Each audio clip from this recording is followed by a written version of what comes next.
Nós vamos hoje, com a graça de Deus, meditarmos sobre a quinta coluna do templo da verdade, Mateus 5, 27 a 30, a fidelidade. Mateus 5, 27 a 30, está dizendo assim: Ouviste o que foi dito, não adulterarás. Eu, porém, vos digo, qualquer que olhar para uma mulher com a intenção impura no coração, já adulterou com ela. Se o teu olho direito te faz tropeçar, arranca-o, lança-o de ti, pois te convém que se perca um dos teus membros e não seja o teu corpo lançado no inferno. Se a tua mão direita te faz tropeçar, corta, lança de ti, pois te convém que se perca um dos teus membros e não vá todo o teu corpo para o inferno. Que o Deus da glória nos conceda a graça de compreender um pouco mais da sua mensagem. A relação com Deus, entre Deus e o homem, é uma relação de um casal. E Deus não promete que não nos deixa envergonhado. Deus nos promete que não nos deixa envergonhado. Por isso tem que ser uma relação de fidelidade. O crente tem que ter uma relação de fidelidade para com Deus.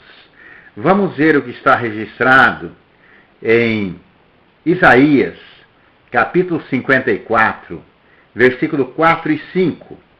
Isaías 54, 4 e 5. Não temas, porque não serás envergonhada. Não te envergonhes, porque não sofrerás humilhação. Pois te esquecerás da vergonha da tua mocidade, e não mais te lembrará do opróbrio da tua viuvez. Porque o teu Criador é o teu marido, o Senhor dos Exércitos é o seu nome, e o Santo de Israel é o teu Redentor, e ele é chamado o Deus de toda a terra. Então a relação de Deus para com o crente é a relação de marido e mulher. Então, no caso, nós somos a igreja, é a noiva de Cristo. Nesse caso, então, a idolatria é o adultério espiritual. A idolatria, então, é o adultério espiritual.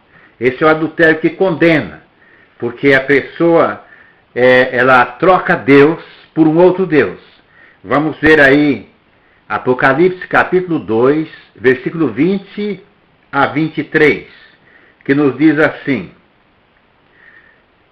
Tenho, porém, contra ti que toleres que essa mulher Jezebel, que a si mesmo se declara profetisa, não somente ensina, mas ainda seduza os meus servos a praticarem a prostituição e a comerem coisas sacrificadas a ídolos. Dei-lhe tempo para que se arrependesse. Ela, todavia, não quer arrepender-se da sua prostituição. Eis que a prosto de cama, bem como em grande tribulação, os que com ela adulteram, caso não se arrependam das obras que ela incita. Matarei os seus filhos, e todas as igrejas conhecerão que eu sou aquele que sonda as mentes e corações. Eu vos darei a cada um segundo as vossas obras. Então o povo de Israel, eles consideravam adultério relação sexual com a esposa ou noiva de um judeu. Jesus vai além.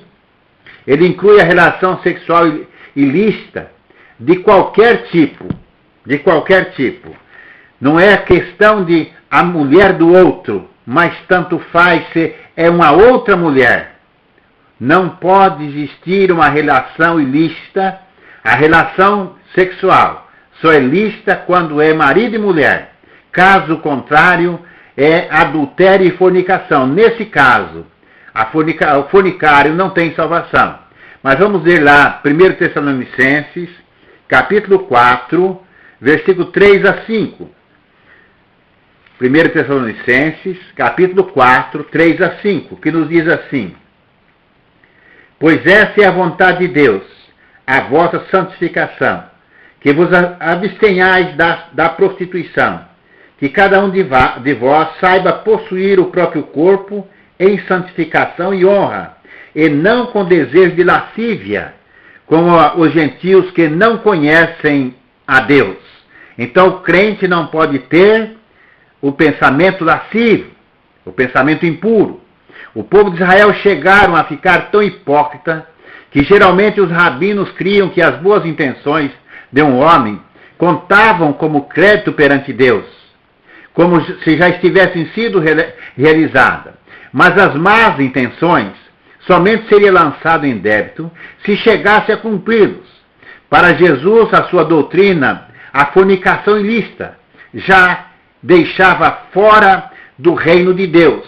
A fornicação é o ato sexual. Isso é fornicação. Ela é permitida no casamento e fora do casamento não é permitido.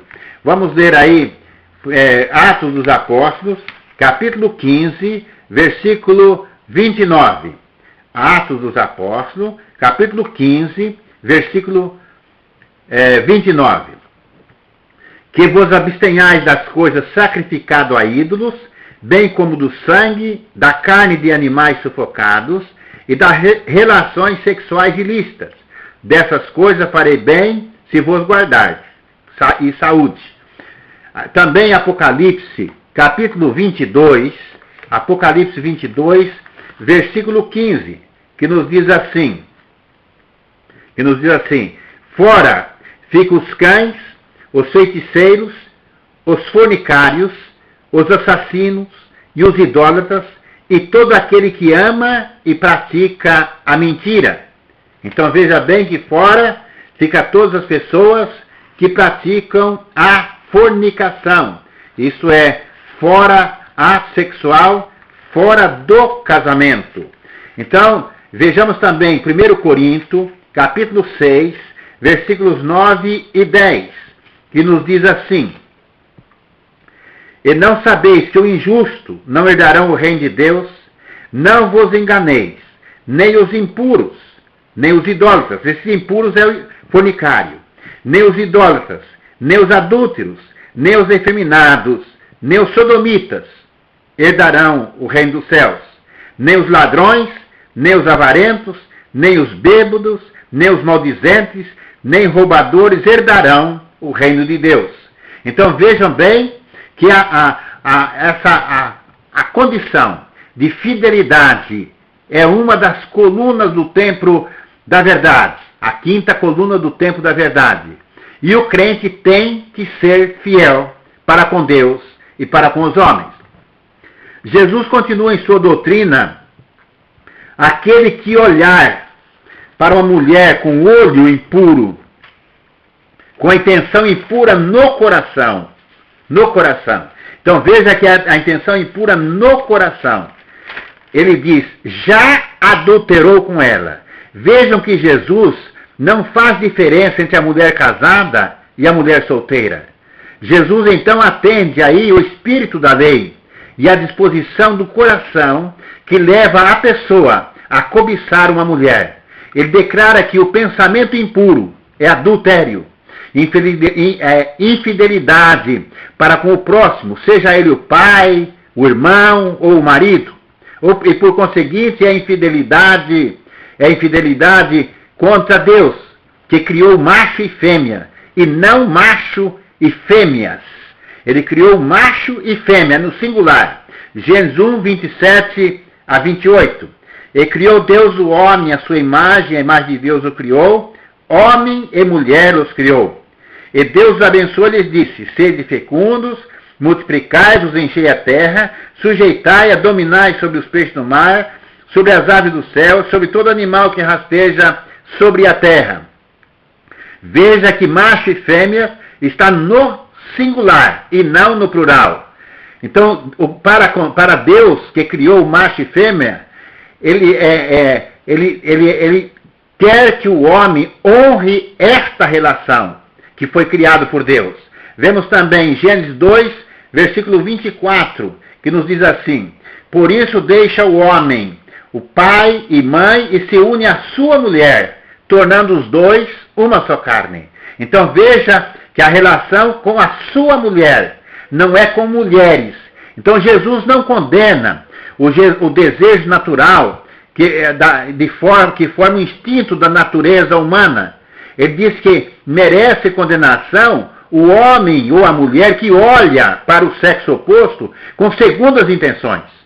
Pois ele deseja que o outro ou a outra se torne pecadora ou pecador. O crente não pode despertar a paixão lasciva em outra pessoa, nem com os olhos e nem com as suas ações. Então, por isso que Deus exige a fidelidade. Pois nesse caso, quando é infiel, ele se torna então um diabo, pois excita e estimula o desejo impuro. Então, tal pessoa, tem pessoa que encontra prazer estranho em tudo que suscita desejo proibido. Para tais pessoas nada é puro, porque tem o coração corrompido e impuro, infiel. Ele vê a cena mais inocente e a transforma em algo pecaminoso. Por isso é chamado de infiel. Para tal pessoa não existe salvação. Para com Deus, para com seu próximo, Deus exige a fidelidade, porque ele é criação de Deus. E para com Jesus, o sétimo mandamento, não adulterarás, inclui qualquer tipo de fornicação, entre solteiros ou casados, porque o sexo ilegítimo, por sua própria natureza, é adultério, ante a lei de Deus. Paulo disse: esta é a vontade de Deus, a vossa santificação. Então Deus quer a nossa santificação e não uma vida de pecado. Então nós temos que prestar atenção e viver essa vida do jeito que Deus quer, a vida de pureza e de santificação. Jesus diz: se o teu olho direito te fizer tropeçar, arranca-o, pois é melhor perder um membro do que todo o corpo ser lançado no inferno. Se a tua mão direita te faz tropeçar, arranca, pois é pelo mesmo motivo. É preferir ficar aleijado do que ir todo o corpo para o inferno. Então Jesus está nos ensinando que nos é vantajoso sacrificar algo, mesmo aquilo que tivermos de mais precioso, para atingir o objetivo maior, que é a obediência à vontade de Deus. E essa vontade não inclui apenas esta vida terrena, mas também a vida além. Então a nossa conduta, a nossa vida aqui nesse mundo, tem que estar com os olhos voltados para a vida além, para aquele lugar aonde Jesus Cristo foi preparar. Os discípulos estavam olhando para cima e ele foi subindo para cima. Então nós temos que olhar para esse lugar para onde Jesus foi. Então é nesse lugar que para nós está destinado, se tivermos fidelidade para com Deus. Então quando trocarmos de mundo, então nós teremos aí a vida eterna junto com o Senhor. E mostra também que o olho é o início do adultério, da infidelidade. Então se faz necessário perder uma coisa preciosa para ganhar outra mais preciosa, que é a aprovação de Deus, e receber também a bênção de um estado feliz em outro mundo. Jesus diz em outra ocasião: que adianta ganhar o mundo inteiro e perder a sua alma? Vamos ver Mateus 16, versículo 24 a 26, que nos diz assim: então disse Jesus aos seus discípulos: se alguém quer vir após mim, a si mesmo se negue, tome a sua cruz e siga-me. Porquanto quem quiser salvar a sua vida, perdê-la-á. E quem perder a vida por minha causa, achá-la-á. Pois que aproveita o homem se ganhar o mundo inteiro e perder a sua alma? O que dará o homem em troca da sua alma? Então veja bem que então nada neste mundo vale mais do que nós ganharmos a salvação. Nós temos a salvação é a nossa vida aprovada por Deus e ser contado entre aqueles que viverão a eternidade junto com o Senhor. Para o homem chegar ao tempo da verdade, nesta quinta coluna, exige a renúncia absoluta e às vezes dolorosa, pois a renúncia de certos desejos e privilégios nessa vida traz como resultado o benefício da alma na outra vida. O que parece perca é ganho. Os rabinos diziam, é melhor experimentar a dor de um pequeno fogo nessa vida, nessa terra, do que ser queimado pelo fogo consumidor do mundo vindouro. Jó, o sofredor, também faz aí um paralelo a essa ideia com esse pensamento. Vamos ler aí Jó 31, 1 a 3. Fiz aliança com os meus olhos. Como, pois, os fixaria numa donzela? Que porção, pois, teria eu do Deus lá de cima? Que herança do Todo-Poderoso desde as alturas? Acaso não é a perdição para o iníquo e o infortúnio para os que praticam a maldade?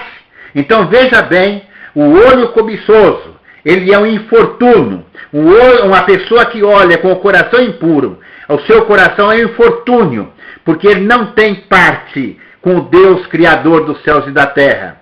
Por isso Jó fez aliança com os seus olhos, de não olhar para moça nenhuma com segundas intenções. Jó, em sua conduta, afastou-se da impureza, mostrou retidão e honestidade. Foi fiel à esposa, generoso para com todos, que lhes prestou algum serviço, não foi indiferente com aqueles que sofriam dificuldades. Jó foi o tipo de homem de crente, que serviu a Deus com sinceridade de coração. Por isso é exigido de cada um de nós, essa vida reta para contemplarmos a face do Todo-Poderoso. Jó sempre soube que havia de prestar contas a Deus. Há um Deus que tudo vê e tudo percebe. Então o crente tem que viver de tal forma que sua vida não cause escândalo. Não pode ser pedra de tropeço que faça arruinar a vida de ninguém, nem a dele e nem a de quem quer que seja. Nós estamos aqui para ser parceiros do Espírito Santo na condução de almas para Deus, e não o contrário. Não podemos servir de pedra de tropeço e nem de pessoas que arrastem os outros para o inferno. Por isso temos que evitar tudo aquilo que nos induza ao pecado ou façam o outro pecar. Arranquemos de nosso coração tudo aquilo que for pecaminoso, que servir de escândalo e vergonha nesta vida, e condenação no dia do juízo. Vamos ver Eclesiastes capítulo 11, versículos 9 e 10. Eclesiastes capítulo 11, versículo 9 e 10. Veja que palavra que disse aqui o sábio escritor. Alegra-te, jovem, na tua juventude. Recreia o teu coração nos dias da tua mocidade. Anda pelos caminhos que satisfazem ao teu coração. Agrada os teus olhos. Saiba, porém, que de todas essas coisas Deus te pedirá conta. Afasta, pois, do teu coração o desgosto. Remove da tua carne a dor, porque a juventude e a primavera da vida são vaidade. De tudo, então, que você fizer, Deus te pedirá conta. Deus não proíbe alegrias e prazeres, enquanto esses não contradizerem aí os seus mandamentos. Ou então coisas que impeçam de servir a Deus e ao próximo. Lembre sempre que do dia da prestação de conta, porque todos nós haveremos de comparecer perante o tribunal de Deus para dar conta dos nossos atos, quer sejam bons, quer sejam maus.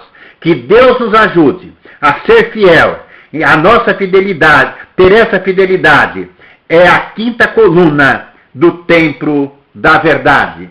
Que Deus tenha misericórdia de nós e dê força para vencer o pecado.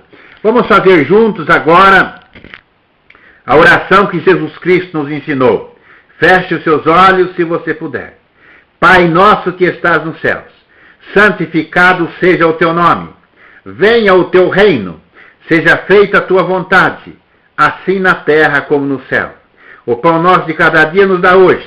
Perdoa-nos as nossas dívidas, assim como nós perdoamos aos nossos devedores. E não nos deixes cair em tentação, mas livra-nos do mal, porque teu é o reino, o poder e a glória para sempre. Amém.